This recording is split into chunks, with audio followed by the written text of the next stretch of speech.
DSE 2025年 Paper 1B 嘅3A 嘅題目，咁咧就因為而家咧個 DSE 我哋將喺2025年開始啦，咁咧就BFS 咧就 Paper 1咧就會分開咗1A 同1B 卷，咁1A 就主要就係 Accounting Strength 嘅同學，1B 咧就 Business Management 嘅同學，咁所以去到第3條咧呢個題目咧就開始大家會有唔同，咁而 Business Management 嘅同學咧主要就會去睇翻 Accounting 嘅題目啦，咁樣，咁而呢一個Accounting Strength 嘅同學咧就會喺第3條咧就會睇翻呢一個Management 嘅 Introduction 嘅題目嘅，咁咧就今次呢條咧主要就係講呢一個 Trial Balance，咁我諗大家做 Trial Balance 一啲都唔陌生㗎啦，咁最重要咧就係要知做嗰個判斷，就係要去分翻啲 Asset Capital 同 Liability 啦，係咪？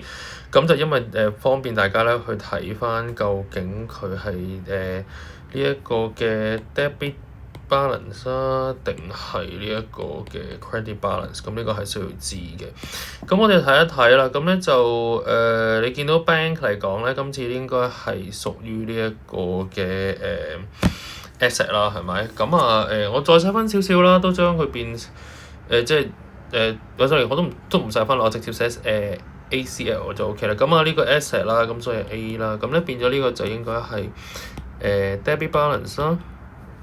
咁然之後再落咧就 capital，咁當然係 C 啦，咁就會係呢一個嘅 credit balance 啦，係咪？咁drawing 咧係屬於capital 嘅item， 不過咧佢係減嗰個 capital， 咁所以就咧應該如果大家心水清咧，應該記得佢係 debit balance 嚟嘅。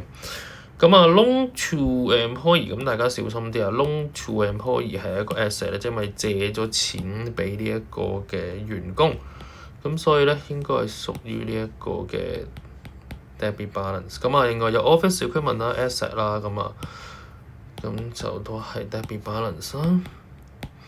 咁就 operating expense 啦，咁都見到 expenses 啦，咁所以應該就都係 C 啦。咁當然呢個 C 係屬於嗰個 expense 嗰個部分。咁drawing 就 D 啦，係咪？咁呢個咧就會係 debit balance 啦。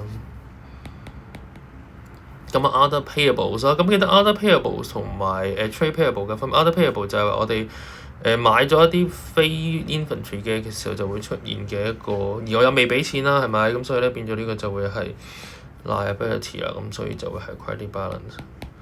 咁另外最尾咧就係 revenue 啦，都係屬於 capital 嘅 item 嚟嘅，不過就記得佢係 revenue，咁所以佢就都係 credit 嘅。咁基本上咧，喺 business management 嘅部分咧，其實我哋啲 trial balance 一定係可以巴得到嘅，兩邊嘅 balance 一定應該係會巴得到，除非有咩特別嘅招到，你應該唔會咁考慮咁深嘅。咁我哋將記得揾翻 total of 呢一個嘅debit item 㗎，咁另外加埋呢個 total of credit 嘅，咁記得應該係會等於嘅最尾 ，OK？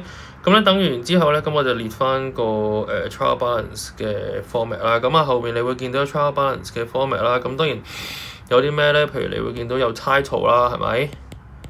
咁呢個 title 入邊包咗啲咩？譬如你會見到有關於嗰個 owner 嘅名啦，應該都 sole proprietorship 㗎啦。咁無論係中文或者英文都好啦。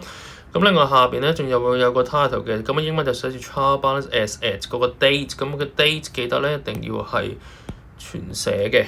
咁中文都一樣啦。咁試算表2024年12月31咁都一樣。咁要寫啲乜嘢咧？你會見到佢個0.5分係包啲乜嘢嘅咧？咁嗰度咧就係其實要寫個 title 啦，間條線啦 ，debit credit 分開兩行，有個 dollar sign 啦 ，OK。咁中文就寫借貸咁樣啦，係咪？借就代表 debit， 貸就代表 credit 咁樣。咁記得有個 dollar sign 啦 ，debit credit。舊時有時咧，我哋啲item 咧，其實應該仲要包埋嗰個double underline 嘅 ，OK。咁記得臨尾要 double underline 佢啦 ，OK。咁就同埋最好就寫翻呢條線啦，即係代表我哋加晒兩邊嘅 total 啦 ，OK。然之後就加條。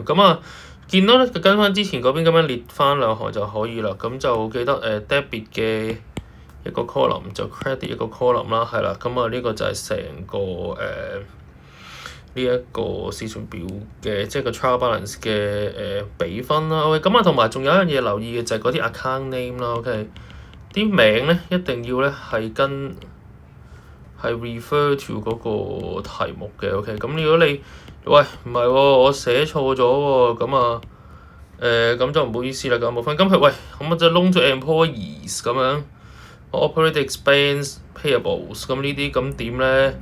咁嗱，咁我睇下每年執得幾緊啦。咁有時咧會執得緊嘅時候，真係要你寫個 S， 冇咗 S 咁唔好意思，因為照抄嘅。咁所以英文嘅同學就真係要留意啦。咁如果漏咗 S 咁有機會係真係會扣你分嘅。咁所以 account names 呢啲咧就真係要睇清楚。咁啊中文就照抄嘅，就英文都係照抄。咁所以記得 refer 字呢個字好緊要，即係照抄咁解啊。OK。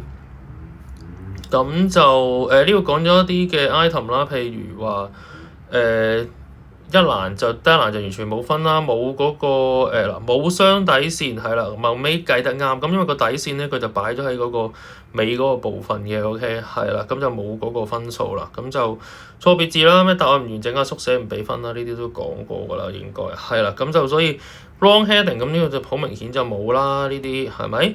咁另外就仲有其他咪係啦 other expenses， 咁人哋唔係叫做 other， 佢嗰個應該係 other 嘅payables 嚟嘅。OK 咁樣，咁所以就逐個俾啦。OK 咁所以如果有見過啲文買完卷翻嚟咁咧，佢就會逐個剔嘅，一個剔咧就 0.5 咁樣。咁所以譬如好似呢個考生咁樣，咁你上面呢度錯咗 title 咁冇啦，咁啊 bank 有啦 capital 啦。